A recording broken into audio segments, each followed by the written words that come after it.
Before the video starts, and because I have to edit it anyways, because I ran out of space a little bit half the way through, let me just do a couple of quick thank yous. One to Steve Donoghue for hosting this read-along of Phineas Finn. I've really enjoyed it. Definitely check out his channel. I'll put the link of that down below. And also thank you to Lindsey at LindseyReads, who when she did her Friday Reads video, she mentioned, oh, I really need to, get the rest of Phineas Finn read. And I too needed to get the rest of Phineas Finn read, and she reminded me in that video. So thank you, Lindsey. And you should go check out her channel as well, and I'll put the link down below. Okay, let's start. Hello, my fellow Trollopes. Here we are for the last of the readathon, chapters 51 to 76 of Anthony Trollope's Phineas Finn, the Irish Member. As you know, because you're reading along with me, or else I guess why would you be listening to these? Phineas ended up his last thing of being again successful again, of getting that luck where the original Rotten Borough that he was running in, the guy who was going to just replace him drops dead of gout, and what an easy thing for him. Of course, he's home, so he toys with poor Mary Flood Jones, this girl that he sort of had this on again, off again relationship. Like, sort of known him. It sounds like he's known him as a kid all her life. She is friends with his sisters, and it's and now that he's gone to the big time, he seems to come back to her and just like play with her, like toy with her, even though it says it's things like, well, he seemed to be very ill-using her, though of course he didn't mean to, because of course, rolling my eyes, Phineas Finn is always he didn't mean to be mean. He didn't mean to be mean. That's Phineas Finn. So yes, in the final third of the book, Phineas gets shoved out of the way for good hunks of it, as I've noticed kind of earlier upon. He is really, as I predicted, he is very much the kind of the go-between, or the third wheel in a lot of other relationships. Some of them not so happy. Laura and Lady Laura and Robert Kennedy, their relationship finally does fall apart a bit over Finn, because she conceals from her husband that they indeed did have a duel, and when he finds out about that basically kills their marriage. He feels incredibly hurt, incredibly betrayed, like he trusted her implicitly for all his kind of rigid, kind of monomaniacal, kind of just like, over managing. I mean, I've said in the past, like, I sympathize with Robert, just because he's somebody who's like, he doesn't seem to be like ill-willed. He just wants things done a very certain way, and unfortunately, in this society, when you marry him, you become his, as he sees it, and has the dominant legal status of this thing is. And Laura, for some reason, decided, just out of a kind of a duty, well, I don't have any money, so I can't marry someone like Phineas. I have to marry someone like Robert. Now, there's this kind of either-or thing. It had to be Phineas or had to be Robert. It seemed like there's a lot of other people out there that she could have picked, but in somewhat almost like a self-destructive thing, she picked Robert, and Robert, out of his own kind of proper thing, decided to pick her, and they've made each other incredibly miserable. And when it finally does, when she does finally leave him, there does seem to be actually a split in the society. Trollope says, like, well, half the society thought that she was a woman who didn't perform her duties properly, while the other half was like, he's a horrible tyrant, which is, I guess, reflecting, there seems to be watching Steve Donoghue, he comes down on Robert as a tyrant, or could potentially have been the villain tyrant of the book if he'd been more of a Dickensian thing. But, Trollope Trollope wants to actually kind of, I think that's one of the joys I've definitely had of Trollope in here, even though I enjoy my Dickens villains, is that, no, we're gonna measure this. We're not gonna make this like, oh, he is evil and she is an angel.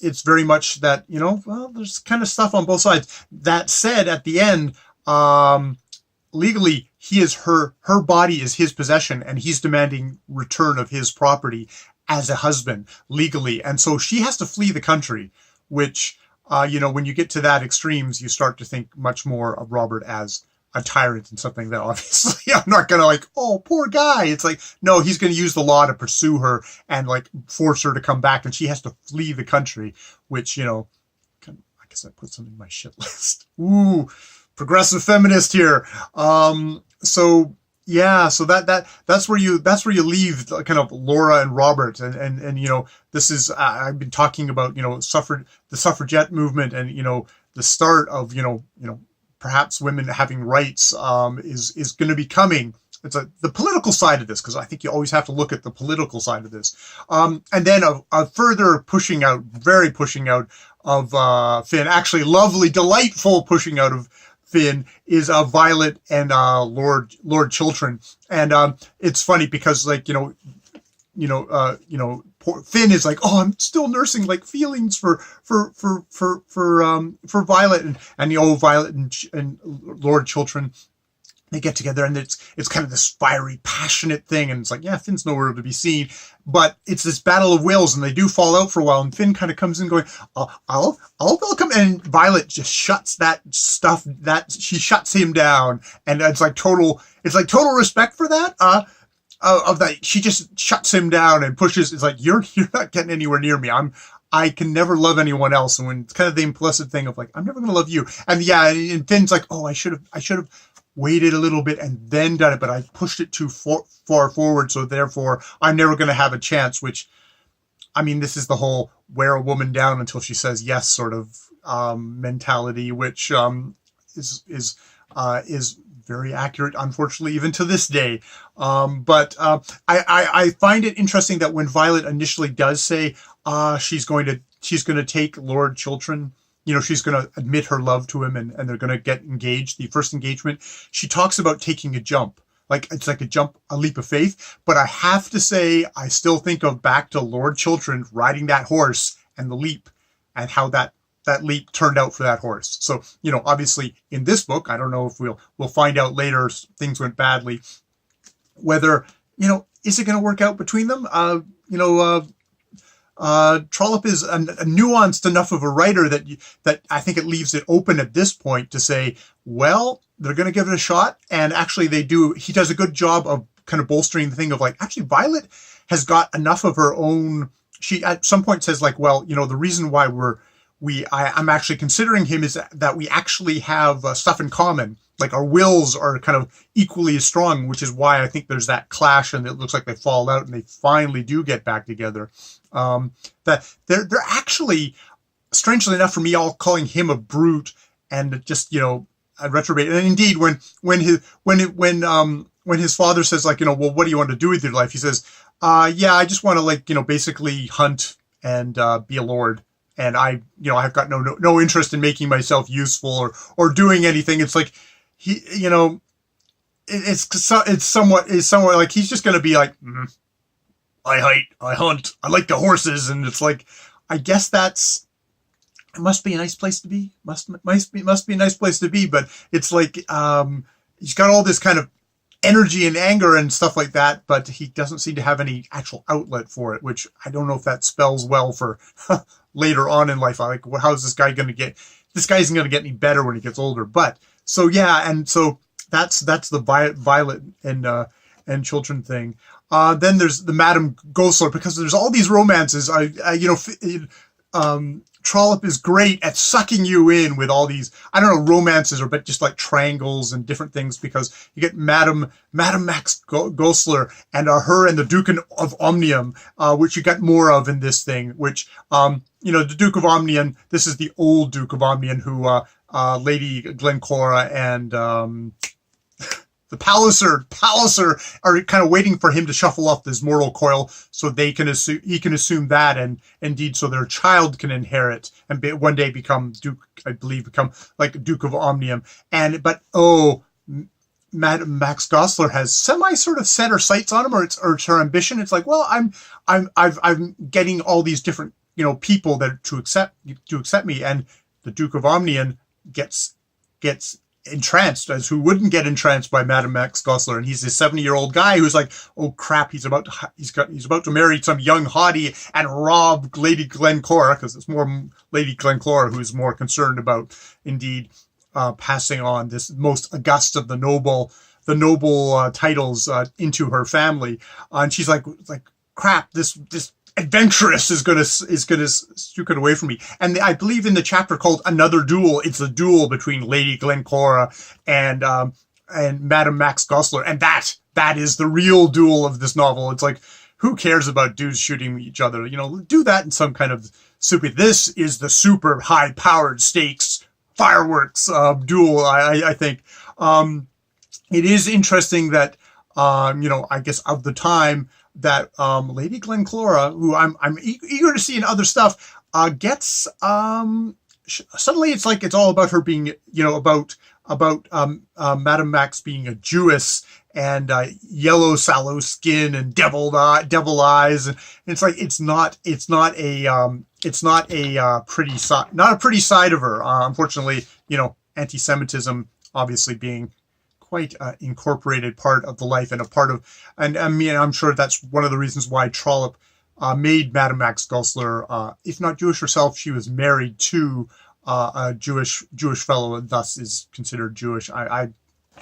Yeah, who knows what I would have to actually, you know, read harder to get it all, but there was quite that implication of, you know, she was, it's like when in the moment of anger, that nastiness came out. And indeed, Trollope, the narrator says, you know, and Lady Glencora was being quite unjust to her in all this, which is sort of a further distancing. I'm just like, it's one of these things of like, when a character expresses racist attitudes, where I don't think I'm going to immediately go with, oh, okay, well then the author is. And indeed in this thing, Madame Max Goesler is one of the heroines of this book. I guess of heroines. Well, I'll talk about hero later. Definitely is. Of course, she and respect to her, I love that she actually turns down the Duke of Omnium.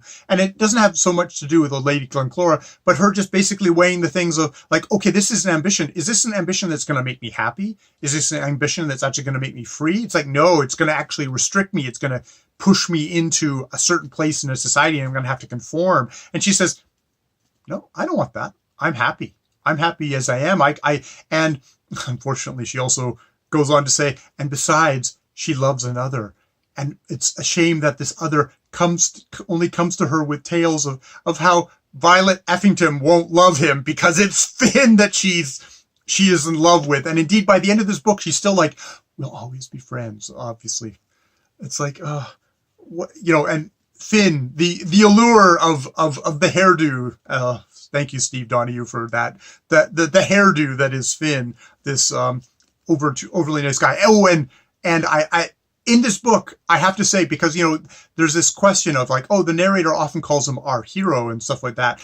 It's very telling that there's a conversation between Lady Laura and Violet Effington, where it's comparing notes, and they're talking. It's like doesn't pass the Bechdel test. No, there's two female characters, but they're talking about Finn, which is the Bechdel test, which is two female characters talking about something that isn't, you know, the male character. They do. It's the Victorian era. We're going to get used to that at the moment, where they just, it's like, especially Violet Effington, basically eviscerates Finn, or basically just chops him up.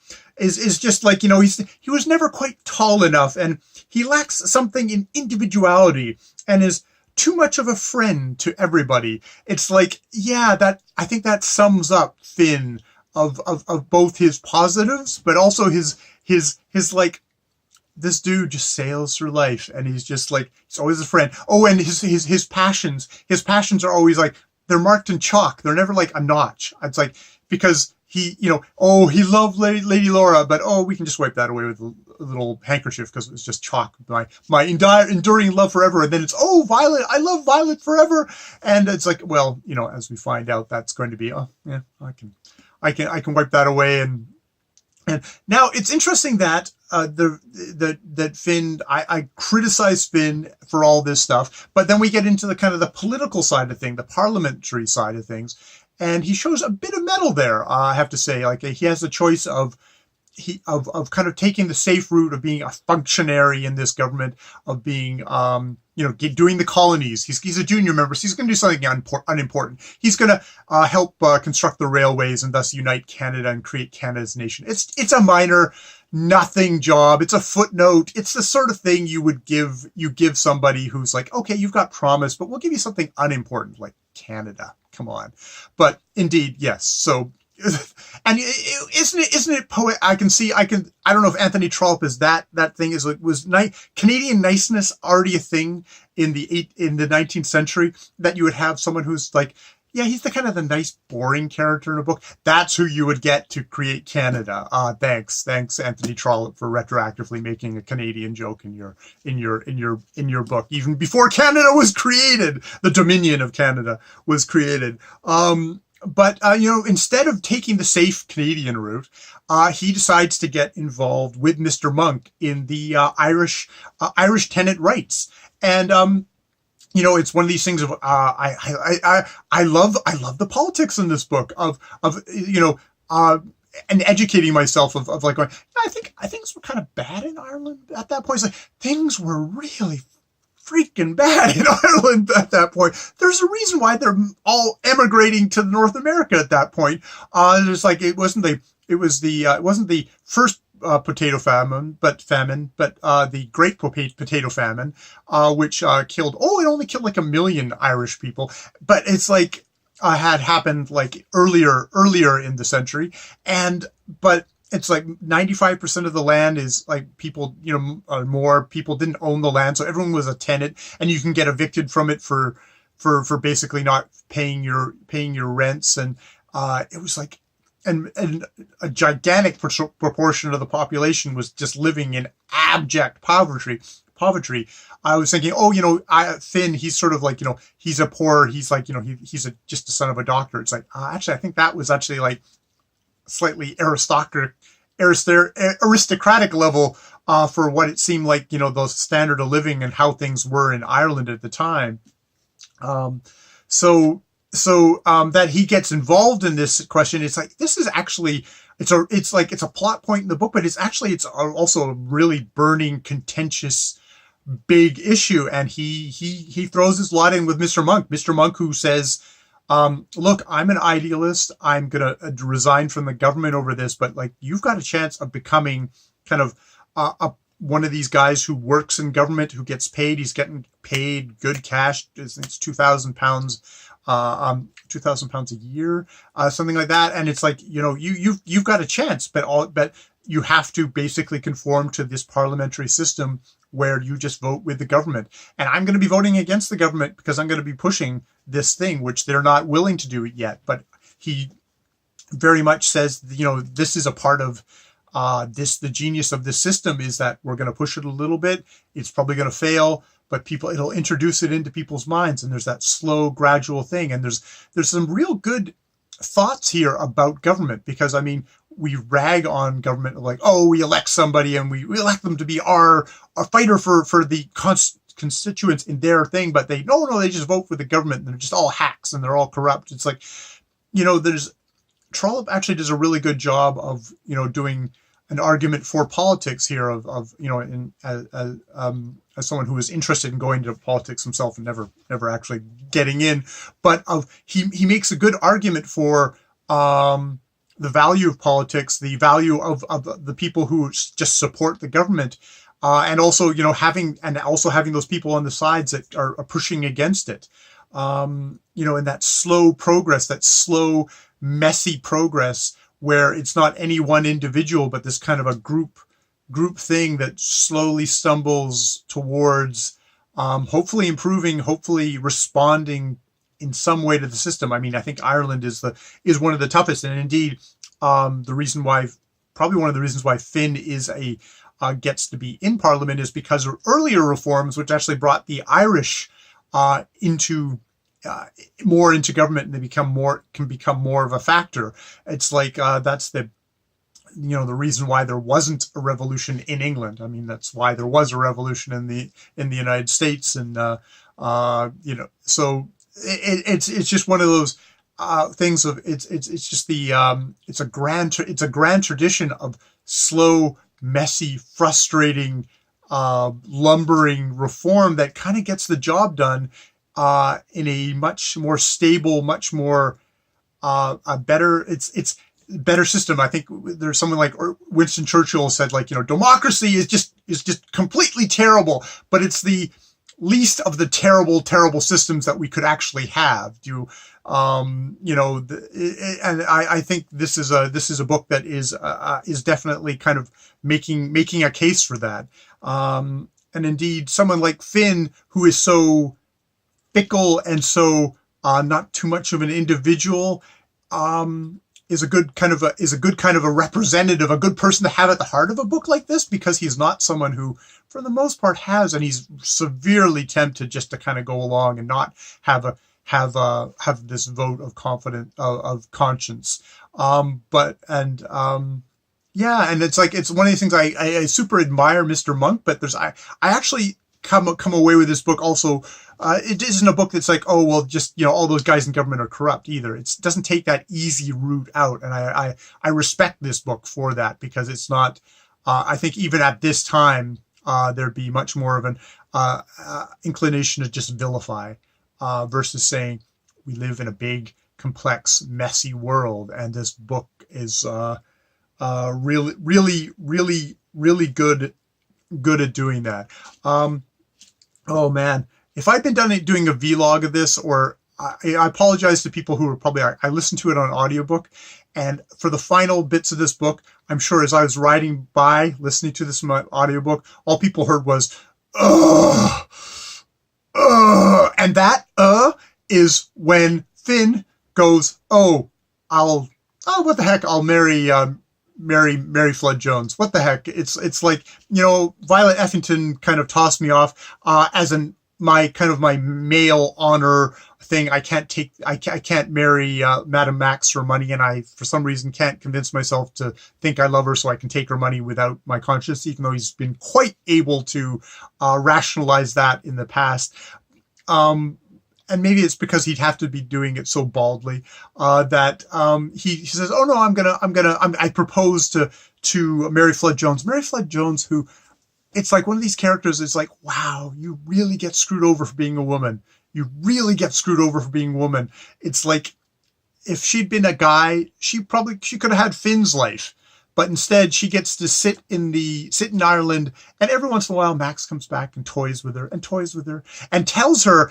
And in his proposal, because Finn, I don't know if this is like his genius, is he then immediately says, well, I love Lady Laura, and that didn't work out. And, and then I love Violet. Oh, and that didn't work out. Oh, and Madame Goesler just loves me. And it's like, it's the weirdest kind of like this. It's this sort of thing of like he proposes to her and he's going to tell her about all these women, and it's kind of the logic of, well, in the book it's talked about, like, the logic is, oh, it's like all the victims that have fallen beneath the wheels of his chariot. Like, this is like a great thing. And the thing that makes it such the groaner is that Mary Flood Jones sort of like, she knows that he's like, basically he's a big old flirt. He's like, he loved this one, loved that one, and now he's gonna, he loved me. And she, she knows, because he's come back all these times. I've always been thinking of you, but you've also been wooing all these other women. And but she's still like, still the happiest thing ever that you're gonna propose to me, and we'll be together. And he's like, you're my angel, my, like, kind of this Victorian kind of casting is like, you've always been the only one, Mary. And it's just like, oh God, you just gotta, and I mean, I think this goes back to the whole thing of, why do women find Finn so alluring? And I can only think of it as he is the donkey that they are going to get upon and ride through this world, this good-looking hairdo donkey, because he's nice, and he's complete. I don't know.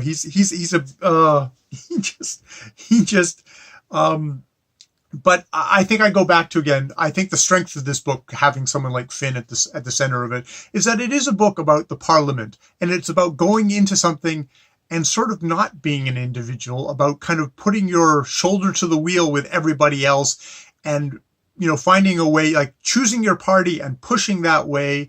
And yes, having people like Mr. Monk on the side to kind of chivvy at you to kind of just slowly turn this thing, turn this organization, turn this government, turn this society, slowly that way. It is indeed a book where you might have Finn is this kind of weird hollow hole which you put the spoke, the axle, which all the Laura and Violet and Madame Max Goesler and Mary Flood Jones kind of all rotate around, trying to get somewhere, and indeed they do get somewhere. That's, I think, the both the celebration and the examination, the gentle kind of, I'm gonna dissect this I don't know if it's a satire, but it's just like Trollope has got this very gentle and even-handed way of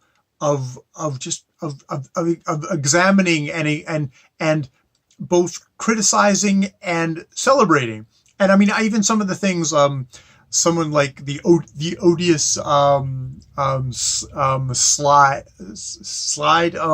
the newspaper man and his political rivals and all that. It's like all this messiness kind of goes together to make something more, make something better, make more than the sum of its parts, indeed. So those are my thoughts as they were of this book. Oh God, never read. I don't know if you should read anything. The very final note in Phineas Finn, the explanatory notes at the back, has a spoiler for Phineas Redux, which is classic. I still haven't actually read the introduction to this book, because I find with classics, you read the introductions and apparently the notes, they feel free to spoil things. I feel sorry for someone 100 years from now who is watching looking at the explanatory notes for Star Wars, and you find out you're probably the first Star Wars, I guess, A New Hope, and you'll find out who oh God, who somebody's father is. It's like, I hopefully it's not a spoiler on that level. If there's such thing as, I know spoilers and stuff like that, but I like to kind of discover these things on my own and speculate, and it robbed me of a speculation, because indeed there's a sequel to this, which is Phineas Redux, which if Steve doesn't get around to eventually, I will get around to eventually, because I really enjoyed this. As much as I wanted to throttle Finn, I wanted to throttle Finn, and that was fun. And I enjoyed the other characters, Madame Max Goesler, and of course Lady Glencora, who apparently figures much more in the other books. Is someone I would like to encounter more of. So goodbye, my fellow Trollops. More videos later.